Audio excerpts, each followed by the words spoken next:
Hello नमस्कार साथियों, ज्ञान पाठशाला स्टार में आप सभी का स्वागत है। आज हम लोग रेशियो टॉपिक को स्टार्ट करने वाले हैं और ये टॉपिक जो स्टार्ट किया जाएगा एकदम बेसिक से चलेगा और बेसिक से लेकर के शिखर तक जाने वाला है। ठीक है, तो इस क्लास में अंत तक बने भी रहेगा ताकि पूरा का पूरा आपको थ्योरी समझ आ सके। तो चलिए क्लास को स्टार्ट करते हैं। सबसे पहले क्लास का हेडिंग देंगे क्या? रेशियो। क्या देंगे? रेशियो। अभी सिर्फ रेशियो प्रोपोर्शनल तो टॉपिक का नाम है, लेकिन वही पढ़ने वाले हैं सिर्फ रेशियो के बारे में। किसके बारे में पढ़ने वाले हैं? रेशियो के बारे में पढ़ने वाले हैं। तो सर रेशियो के बारे में पढ़ने वाले हैं तो ये जो बेसिक चल रहा है, तो रेशियो पहले सबसे पहला होता है सवाल कि रेशियो होता क्या है। रेशियो होता क्या है पहले ये समझेंगे। तो रेशियो क्या होता है समझने का प्रयास कीजिएगा। जैसे कहने का मतलब क्या हुआ कि लिखा हुआ है ए अनुपात बी लिखा हुआ। कितना लिखा हुआ है? ए अनुपात बी। जो ए अनुपात बी लिखा गया है इसको हम लोग बोलते हैं सरल रेशियो। क्या बोलते हैं? सरल अनुपात कहते हैं। क्या कहते हैं? सरल अनुपात। एक एक बात को ढंग से समझते चलिएगा और पैसेंस रख करके इसको पढ़िएगा। ठीक है, क्योंकि यहाँ पर अभी सिर्फ बेसिक सीख रहे हैं। ठीक है ना, क्योंकि स्टूडेंट का सबसे बड़ा गहना पैसेंस ही रखना होता है। ठीक है, जब तक आप पैसेंस रख कर नहीं देखें तब तक आप सीख नहीं पाएंगे। तो ए अनुपात बी में क्या बोला गया है कि ये जो होता है एक सरल अनुपात होता है। सरल अनुपात कहने मतलब क्या हुआ कि जैसे अगर कोई भी संख्या का अगर अनुपात आप लगाते हैं तो अनुपात कहने का मतलब हुआ उसको इतना से इतना ज्यादा डिवाइड कर दीजिए कि डिवाइड करने के बाद जो शेष में बचता है उसको हम लोग बोलते हैं सरल अनुपात। क्या बोलते हैं? सरल अनुपात। नहीं समझेगा जरा समझिएगा। जैसे लिखा हुआ 12 अब अनुपात लिखा हुआ 15, ये अभी तक फिलहाल सरल अनुपात ये नहीं हुआ। सरल अनुपात कहने का मतलब क्या हुआ कि जहां तक ये डिवाइड होगा वहां तक इसको डिवाइड करना है। तो यहाँ पर डिवाइड करेंगे तो ये भी 3 से कटेगा और ये भी 3 से कटेगा। 4 तिया के 12 और 5 तिया के 15। अब कहीं ना कहीं ये अब कट गया है तो अब ये कटने वाला दोबारा नहीं है। तो जब नहीं कटने वाला है तो इसको हम क्या बोलेंगे? सरल अनुपात बोलेंगे। इसको क्या बोलेंगे? सिंपल रेशियो कहेंगे। क्या कहेंगे? Simple ratio. ठीक है, क्या कहने वाले हैं? सिंपल रेशियो कहेंगे इसको। ठीक है, अब जब सरल अनुपात सीख रहे हैं तब यहाँ पे सवाल उठता है क्या अनुपात किस किस के साथ अनुपात लगाया जा सकता है? तो अनुपात उस संख्या को लगाया जा सकता है जिसका यूनिट सेम हो। जिसका यूनिट क्या हो? सेम हो। यूनिट करने का मतलब क्या हुआ? जिसका मापने का इकाई होता है उसे हम यूनिट कहते हैं। क्या कहते हैं? यूनिट। जैसे लिखा हुआ एग्जाम्पल के तौर पे समझेंगे। जैसे लिखा हुआ मान लेते हैं, लिखा हुआ 5 केजी का 2 मीटर से अनुपात बताएं। अनुपात क्या होगा ये पूछा आपसे। ठीक है, तो इसमें जो होगा वो कांट बी डिटरमाइंड हो जाएगा। ठीक है, क्या हो जाएगा? Can't be determined. यानी कहने का मतलब ये पॉसिबल नहीं है। पॉसिबल इसलिए नहीं है क्योंकि यहाँ पे जो यूनिट मापने का जो इकाई है वो सेम नहीं है। अब जब इसको अनुपात लगाने का हम प्रयास करेंगे तो लिखेंगे 5 केजी अनुपात 2 मीटर, है ना। अब यहाँ अनुपात लगेगा तो ये जो यूनिट है ये यूनिट खत्म नहीं होता। यानी कहने का मतलब क्या हुआ, यहाँ से क्लू निकल कर आया कि रेशियो वो होता है जो यूनिट लेस होता है। क्या होता है? यूनिट लेस, यानी जिसमें इकाई नहीं होता। यानी कहने का तात्पर्य ये हो गया कि यूनिट लास्ट में कट कर जो संख्या बचता है वो हमारा क्या कहलाएगा? वो हमारा कहलाएगा यूनिट लेस। क्या कहलाएगा? यूनिट लेस कहलाएगा। तो यहाँ पर तो यूनिट जा ही नहीं रहा, यूनिट ये जा नहीं रहा। यहाँ जब तक यूनिट रिमूव नहीं करेगा तब तक ये रेशियो नहीं कहलाएगा। ठीक है, तो जब यूनिट रिमूव नहीं कर रहा है इसका मतलब ये रेशियो कांट बी डिटरमाइंड है, ये इसका हल नहीं हो सकता है। ठीक है, तो यहाँ से एक क्लू और निकल कर आया कि रेशियो जो होता है वो यूनिट लेस होता है। क्या होता है? यूनिट लेस, जिसमें कोई भी यूनिट नहीं होता। अगर आपसे पूछ देगा कि बताइए सरल रेशियो यानी सरल अनुपात में क्या यूनिट होता है, तो नहीं होता। लेकिन रेशियो करने से पहले उसके पहले उसमें यूनिट होना जरूरी होता है। ठीक है, और यूनिट कहने का मतलब क्या हुआ कि दोनों का यूनिट सेम होगा। दोनों का यूनिट क्या होगा? सेम होगा। जैसे कहने का मतलब है इसको किस तरह से हम डिनोट कर सकते हैं, तो एक एग्जाम्पल के तौर पर एक क्वेश्चन उठाते हैं। जैसे लिखा हुआ मान लिया गया, लिखा हुआ 5 किलोमीटर, क्या लिखा हुआ? 5 किलोमीटर लिखा हुआ। 5 किलोमीटर तथा 200 मीटर से अनुपात क्या होगा? 200 मीटर से अनुपात क्या होगा? ये आपसे पूछ गया सवाल। ठीक है, अब जब ये सवाल पूछा गया है तो देखिए यहाँ पर यूनिट सेम नहीं है, लेकिन यूनिट इसमें सेम हो सकता है। यहाँ पर नहीं हो सकता था क्योंकि मीटर में ये केजी में। लेकिन जब यहाँ पर लिखा हुआ 5 किलोमीटर, क्या लिखा हुआ है? 5 किलोमीटर अनुपात, फिर लिखा हुआ है 200 मीटर जब इसको आप रेशियो लगाने का कोशिश कीजिएगा तो यहाँ पे बोले हैं कि रेशियो तभी वो पॉसिबल है जब वो यूनिट सेम होगा। तो यहाँ पे यूनिट सेम नहीं, तो इसको सेम करने के लिए जब ये मीटर में है तो कन्वर्ट इसको मीटर में कर सकते हैं। हालांकि इसको लिख सकते हैं इस तरह से कि 1000 किलोमीटर मल्टीपल है ना, इसको इस तरह से एक तरह से और लिख सकते हैं कि 5000 मीटर अनुपात 200 मीटर। ठीक है, अब ये मीटर से मीटर डिवाइड करेगा और 2 जीरो से 2 जीरो डिवाइड करेगा, ये कटेगा 25 दूनी के 50। यहाँ से रेशियो निकल कर आता है 25:1। क्या निकल कर आएगा? 25:1। इसी को बोलते हैं सरल अनुपात। क्या कहेंगे? सरल अनुपात कहेंगे, मतलब सिंपल रेशियो करने वाले। ठीक है, अब ये था रेशियो का मतलब क्या होता है, रेशियो किसे कहते हैं, इसका डिफिनेशन के तौर पे ये समझाया गया था। ठीक है, यहाँ तक अगर समझ गए होंगे तो आगे की ओर बढ़ेंगे। अब इसके बाद आता है कि रेशियो के टाइप्स आते हैं, कौन कौन से रेशियो होता है। इनवर्स रेशियो, डुप्लीकेट रेशियो होता है, सब डुप्लीकेट, ट्रिप्लीकेट रेशियो होता है। अब ये सब रेशियो के बारे में हम लोग डिस्कस करेंगे। अब ये समझ पा रहे होंगे तो चलिए हम आगे की ओर अब बढ़ते हैं। आगे रेशियो देंगे हेडिंग में इनवर्स रेशियो। क्या देंगे हेडिंग में? Inverse ratio. Type of ratio पढ़ रहे हैं, क्या पढ़ेंगे? Type of ratio. In ratio के कितने टाइप में डिवाइड किया गया उस सभी टाइपों का हम अध्ययन करने वाले हैं। इसलिए उसको अध्ययन करने वाले हैं क्योंकि जितना भी सवाल बनेंगे लैंग्वेज वाला, वो सभी लैंग्वेज वाला में इसका यूज किया जाता है।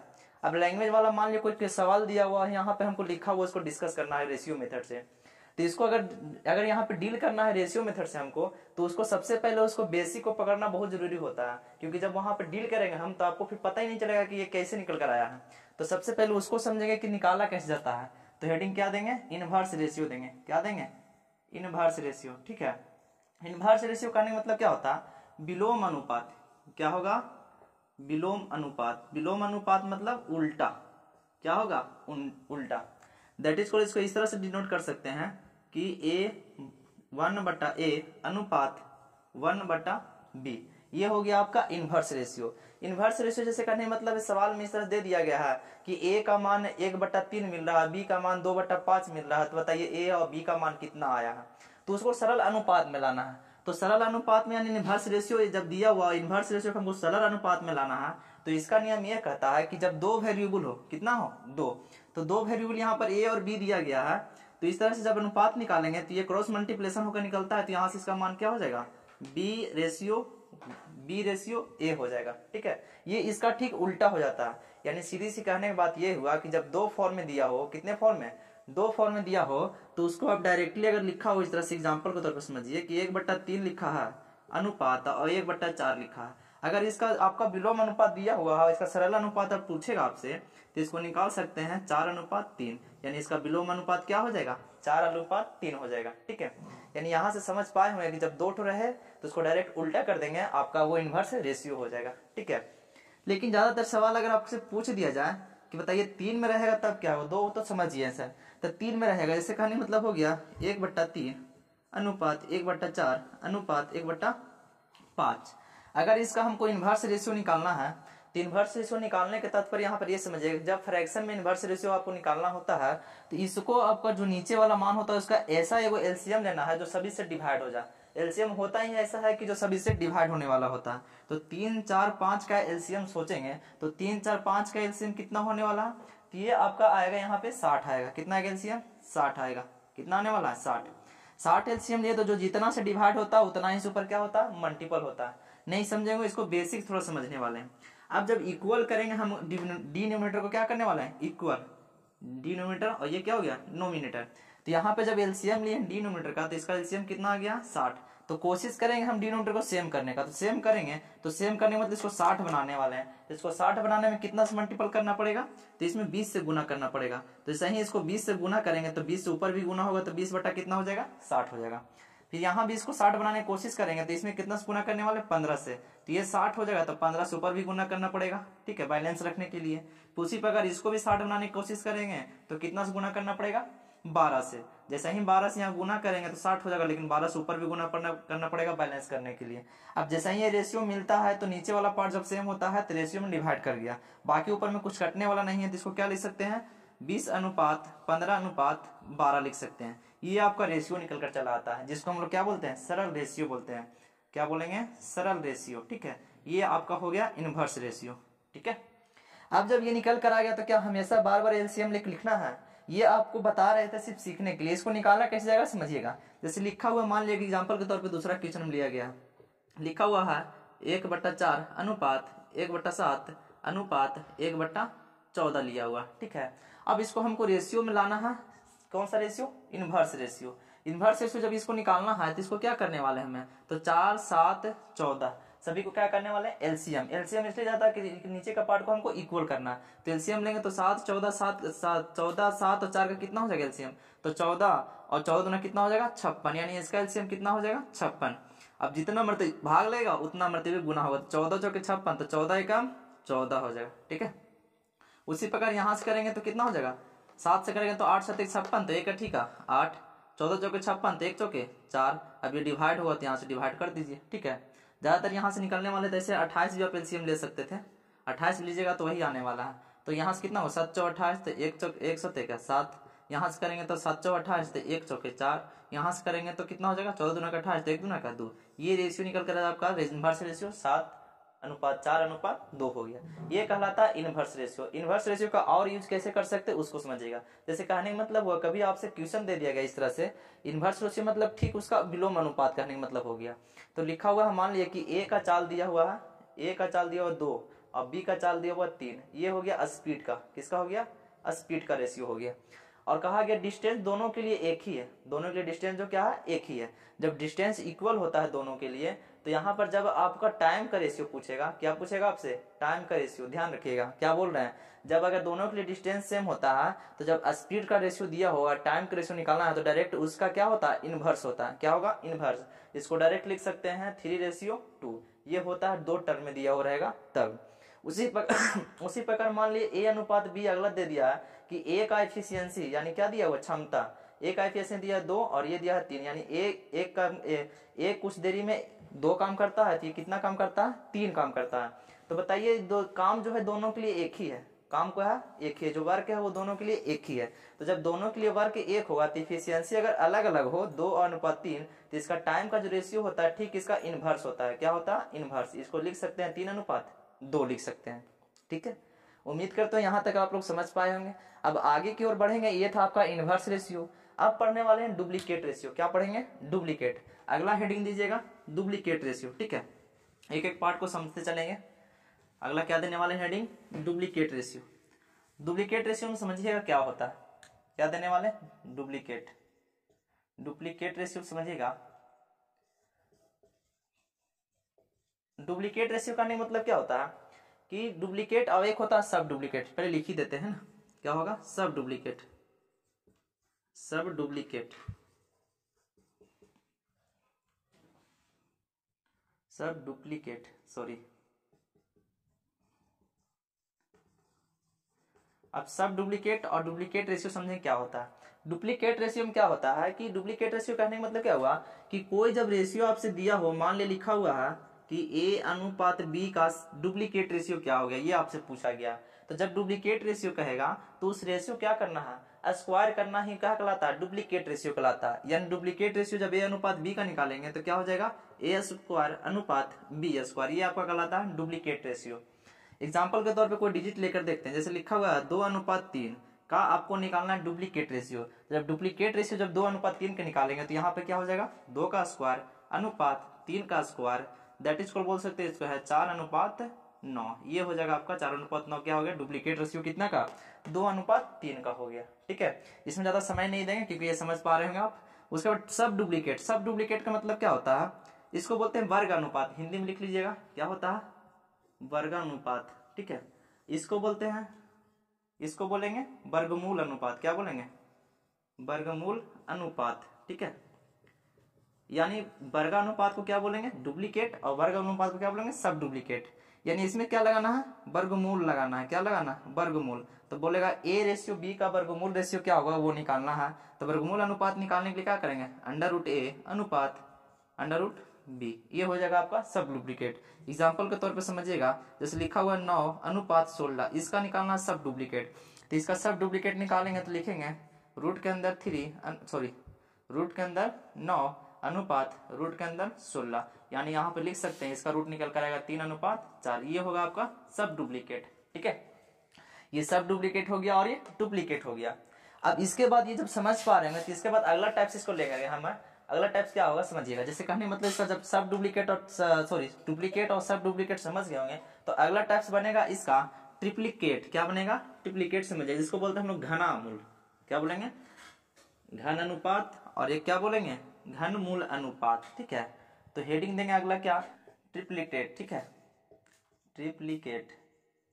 ट्रिप्लीकेट अनुपात में समझेंगे होता क्या। ठीक है, ट्रिप्लीकेट अनुपात यानी ट्रिप्लीकेट रेशियो। ठीक है, इसमें क्या होता है, इसको हिंदी में बोलते हैं घना अनुपात। क्या बोलेंगे? घना अनुपात। इसमें जब घना अनुपात निकालना होता है तो जैसे दिखा हुआ है ए अनुपात बी का घना अनुपात क्या होगा, ट्रिप्लीकेट रेशियो क्या होगा, तो इसको करना होता है घन। क्या करना होता है? घन, यानी ए क्यू अनुपात क्या लिखेंगे? B Q. ठीक है, एग्जाम्पल के तौर पर समझिएगा इसको। जैसे लिखा हुआ है 2:3 का घना अनुपात बताइए क्या होगा, तो इसको क्या कर सकते हैं? 2 का क्यू 8, 3 का क्यू कितना हो जाएगा? 27। ये आपका होगा घन अनुपात। ठीक है, उसी प्रकार अगला इसका होगा सब। क्या हो जाएगा? सब ट्रिप्लीकेट, ट्रिप्लीकेट रेशियो। ठीक है, इसको हम लोग बोलेंगे, इसको हम लोग बोलेंगे घना अमूल। क्या बोलेंगे? घनामूल। क्या बोलेंगे? घनामूल रेशियो यानी घनामूल अनुपात। ठीक है, घनामूल अनुपात का नहीं मतलब क्या हुआ? घनामूल नहीं, घनमूल अनुपात बोले। क्या बोले? घनमूल अनुपात। घनमूल अनुपात का नहीं मतलब क्या हो गया कि जैसे कहने मतलब यहाँ जब क्यूब कर रहे थे तो क्यूब के से जो निकल कर जो आता है उसको हम लोग बोलते हैं क्या? घनमूल। ठीक है, जैसे लिखा हुआ है मान लिया ए अनुपात बी लिखा हुआ। क्या लिखा हुआ? ए अनुपात बी। अब कहा इसका घनमूल अनुपात क्या होगा, तो क्या लिखेंगे? क्यू रूट ए अनुपात क्यू रूट बी। ये कहलाएगा मेरा क्या? घन अनुपात। एग्जाम्पल के तौर पे अगर क्वेश्चन लिया जाए तो इसको इस तरह डिनोट कर सकते हैं। 2:3 को क्या कर सकते हैं? लिख सकते हैं 2 का क्यू रूट अनुपात 2 का क्यू रूट अनुपात 3 का क्यू रूट। ये हमारा क्या हो जाएगा? घन मूल अनुपात होगा। ठीक है, एक घन मूल का और अनुपात का अगर एग्जाम्पल लेंगे तो अगला क्या लिखने वाले हैं? तो लिखा हुआ है 8 अनुपात, अगर 8 अनुपात और 27 इसका अगर निकालना होगा घनमूल अनुपात तो क्या कर सकते हैं? इसको लिख सकते हैं क्यू रूट 8 अनुपात क्यू रूट 27। इसको निकालेंगे तो कितना हो जाएगा? 2:3। ये आपका आंसर निकल कर आएगा क्या? घनमूल अनुपात हो जाएगा। ठीक है, सब ट्रिप्लीकेट रेशियो। तो ये था ट्रिप्लीकेट रेशियो और ये क्या था? सब ट्रिप्लीकेट रेशियो। ठीक है, अब जब यहाँ से ये चीज समझ गए होंगे तो ज्यादातर सवाल फंसने वाला है कि सर ये तो ठीक है समझ गए, लेकिन कभी कभी ऐसा होता है कि रेशियो अलग अलग दे करके कंबाइंड रेशियो पूछता है। वो कैसे पूछता है उसको भी एक बार समझ लेते हैं। ठीक है, यहाँ तक समझ पाए होंगे तो आगे की ओर हम लोग बढ़ते हैं। अब जब यहाँ तक पहुंच गए हैं तो अगला सवाल क्या पूछने वाला इसमें है, देखिएगा समझिएगा उसको ढंग से। जैसे क्या होता है, ज्यादातर सवाल इसमें क्या होता है कि जब लैंग्वेज वाला क्वेश्चन दिया जाता है तो अलग अलग पार्ट बाई पार्ट डिवाइड किया जाता है। ए अनुपात बी, बी अनुपात सी, सी अनुपात डी, और सबका इक्विवेलेंट करके ए बी सी डी पूछता है। तो उसको निकालने का तरीका पहले समझेंगे क्या होता है। ठीक है, जैसे कहने का मतलब क्या हो गया, लिखा हुआ कि 2 अनुपात इस तरह से लिखा हुआ ए अनुपात बी का मान 2:3 है, बी अनुपात सी का मान 3:5 है। तो बताइए कि ए अनुपात बी अनुपात सी का मान क्या होगा, ये आपसे पूछ दिया। तो जब ऐसा आपसे पूछा जाए तो हमेशा ध्यान रखिएगा कि इसमें कुछ कॉमन मिले ताकि ये तीनों एक साथ हो सके, क्योंकि बी इसके साथ है और बी इसके साथ है, लेकिन ये दोनों में कोई कॉम्बिनेशन नहीं है, तो इसको मिलाने का काम कौन करेगा? बी करेगा। तो बी हमेशा सेम होगा, बाकी ये मिल जाएगा। तो देखिएगा बी का मान देखिए सेम है, तो जब सेम है तो इसमें कुछ करने की जरूरत नहीं है। ए का मान 2 हो जाएगा, बी का मान 3 हो जाएगा और सी का मान 5 हो जाएगा। ये आपका आंसर निकल कर आएगा ए अनुपात बी अनुपात सी। अब सवाल मन में उठ रहा होगा सर ये तो सेम हो गया तब हो गया, अगर सेम नहीं रहेगा तब क्या होगा? तो उसको लिए भी निदान है, समझिएगा। जैसे कहने मतलब लिखा होगा ए अनुपात बी बराबर 2:3 दिया, बी अनुपात सी बराबर 6:7 दिया। ठीक है, तो यहाँ पर भी कुछ ना कुछ ट्विस्ट छुपा हुआ है। तो बी और बी जब कॉमन होता है तो तीनों में एक में लाने के लिए बी और बी का मान सेम करना। अभी तुरंत बोल कर गए हैं कि जब एक में करना होगा तो बी का मान इक्वल करेंगे। जब बी का मान इक्वल करने का प्रयास करेंगे तो ये 6 है तो इसको भी 6 बनाने का प्रयास करेंगे, तो कितना से मल्टीपल करना पड़ेगा? 2 से। जैसा ही 2 से मल्टीपल करेंगे वैसे ही आपका तैयार हो जाएगा। आपको ऐसा नीचे में कुछ करने की जरूरत है क्या? तो कुछ भी नहीं करने की जरूरत है, तो कुछ नहीं, फॉर्मेलिटीज के लिए आप 1 से गुना कर सकते हैं इसको है। ठीक है, जैसे ही मल्टीपल करेंगे तो 2 दूना कितना हो जाएगा? ये 4, 3 दूनी के 6। अब देखिए बी और बी कॉमन हो गया, अब एक से मल्टीपल करने पड़ते इसको कोई प्रभाव पड़ेगा ही नहीं, तो इसको कह सकते हैं ए का मान 4, बी का मान 6 और सी का मान 7। ये निकल कर आएगा ए बी सी। लेकिन ज्यादातर अगर आपसे पूछ दे इस तरह से कि बताइए तीनों नहीं, सिर्फ हमको ए और सी चाहिए, क्या चाहिए, ए और सी, जिसको हम लोग बोल सकते हैं फर्स्ट और लास्ट, फर्स्ट और लास्ट पूछ दिया आपसे। तो जब ऐसा सवाल आपसे दिया हो फर्स्ट और लास्ट पूछ दे, तो इसी सवाल को फिर से बनाने का प्रयास करेंगे। क्या लिखा हुआ है, 2:3 और 6 मान ली 7 लिखा हुआ, ठीक है। तो यहाँ पर आपसे सिर्फ फर्स्ट और लास्ट जब पूछेगा, यानी A:C पूछेगा, तो आपको इसमें कुछ करने की जरूरत नहीं है, सीधा सीधी से मल्टीपल कर दिया जाता है। क्या कर दिया जाता है, सीधा सीधी मल्टीपल। जब फर्स्ट और लास्ट पूछेगा तब, चाहे वो 2 स्टेप में हो, चाहे 3 स्टेप में हो, चाहे 4 स्टेप में हो, क्या करना है, सीधा सीधी मल्टीपल करिएगा, वही आपका फर्स्ट और लास्ट आंसर आ जाएगा। तो यहाँ से 6 दूना कितना हो गया 12 और 7 तिया कितना हो गया 21, कट रहा है 3 से, 4 तिया 12, 7 तिया का 21, दैट इज कॉल्ड, ये आपका आंसर हो जाएगा 4:7 हो गया, ठीक है। अब ये था निकालने का रूल था, ये 2 स्टेप में, कभी 3 स्टेप में दिया जाता है। 3 स्टेप में कैसे पूछता है इसको समझिए। जैसे लिखा हुआ A:B बराबर 2:3 और B:C बराबर 2:5 दिया हुआ। पहले 2 ही स्टेप एक बार फिर से समझने वाले हैं, क्योंकि यहाँ पर तो गुना होने वाला था इसलिए कर, लेकिन यहाँ पर कोई ऐसा रूल नहीं है जी यहाँ पर आप सेम कर सकते हैं, क्योंकि 3 को 2 नहीं बना सकते हैं और 2 को 3 नहीं बना सकते हैं। जब ऐसा डिफरेंट नंबर दिया होता है तो दोनों का ऐसा एक एलसीएम लेंगे जिससे दोनों का इक्वल कर सके। अगर एलसीएम नहीं ले सकते हैं डायरेक्टली, इसमें क्या करता है, उल्टा मल्टीपल कर दीजिए, नहीं 2 का मल्टीपल ऊपर कर दीजिए और ये 3 का मल्टीपल नीचे कर दीजिए, ऑटोमेटिक ये सेम हो जाएगा। देख कैसे होता है, 2 दूना के 4 हो गया, 3 दूना के 6 हो गया। उसी तरह से 3 से मल्टीपल करेंगे तो 3 दूना के 6 हो गया और 5 दिया के 15। अब देखिए बी और बी जो कॉमन था वो हमारा सेम हो चुका है। अब इसमें यही एक रूल याद रखना है कि बी जो आपका मीडिएटर का काम करेगा उसका वैल्यू हमेशा सेम करने की कोशिश करना, बाकी आपका आंसर तैयार हो जाएगा। तो अगर यहाँ से A:B:C निकालना चाहते हैं तो A का मान 4 आ जाएगा, B बराबर हो गया तो B का मान 6 आ जाएगा और C का मान 15 आ जाएगा। यहाँ तक आपको निकल कर तैयार हो जाएगा, ठीक है। एक आखिरी सवाल जो है वो हमको बताने वाले हैं तीसरा स्टेप में क्या होता है, जैसे समझिएगा, बाकी हम लोग अगले वीडियो में समझेंगे, ठीक है। समझने का प्रयास कीजिएगा। जैसे लिखा हुआ A:B का मान 2:3 दिया हुआ, इसको यहाँ पर नहीं मिटाकर यहाँ पर लिखते हैं, ठीक है। जैसे लिखा हुआ A:B बराबर 2:3, B:C बराबर 4:5 और C:D बराबर 10:2 लिखा हुआ, 2 नहीं 3 मान लीजिए। इस तरह दिया हुआ आपको ABC निकालना है, सॉरी ABCD तीनों निकालना है, ठीक है। तो जब इसमें चारों पार्ट आपसे पूछा गया है तो समझिएगा इसमें क्या करना है, हमेशा नीचे से बराबर करने की कोशिश कीजिएगा इक्वल, क्योंकि नीचे से करना आसान होता है, जब ऊपर से करते जाएगा तब कहीं कहीं फंस जाएगा, फिर दोबारा मेहनत करना पड़ेगा।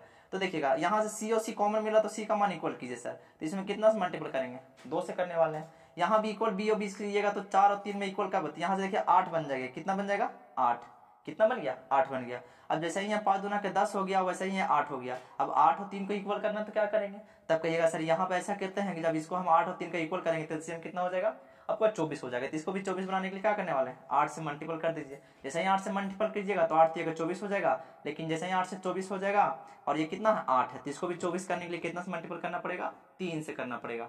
अब जैसे ही 3 से मल्टीपल कीजिएगा तो ये 8 3 24 हो जाएगा और ये 3 दूना के 6 बचेगा 30 हो जाएगा। अब 30 इसको भी बनाना पड़ेगा, कितना से मल्टीपल करना पड़ेगा 3 से। अब देखिए सब सेम हो गया, 8 दूना के 16, 8 तिया के 24, यहाँ भी 24 और 30 हो गया, 10 तिया के 30 और 3 तिया के 9। ये देखो दोनों पर कॉमन बराबर हो गया। यहाँ से लिख सकते हैं A:B:C:D बराबर A का मान कितना हो गया 16, B का मान 24 और C का मान 30 और D का मान 9। दैट इज कॉल्ड, ये आपका आंसर हो गया ABC और D, ठीक है। अंत में कहना चाहूंगा कि रख हौसला वो मंजर भी आएगा, प्यासे का चलकर समंदर भी आएगा, थक कर ना बैठे मंजिल के मुसाफिर, मंजिल भी मिलेगी और मिलने का मजा भी आएगा। तो कमेंट्स करके जरूर बताएंगे क्लास आज का कैसा लगा, अगले वीडियो का वेट करेंगे।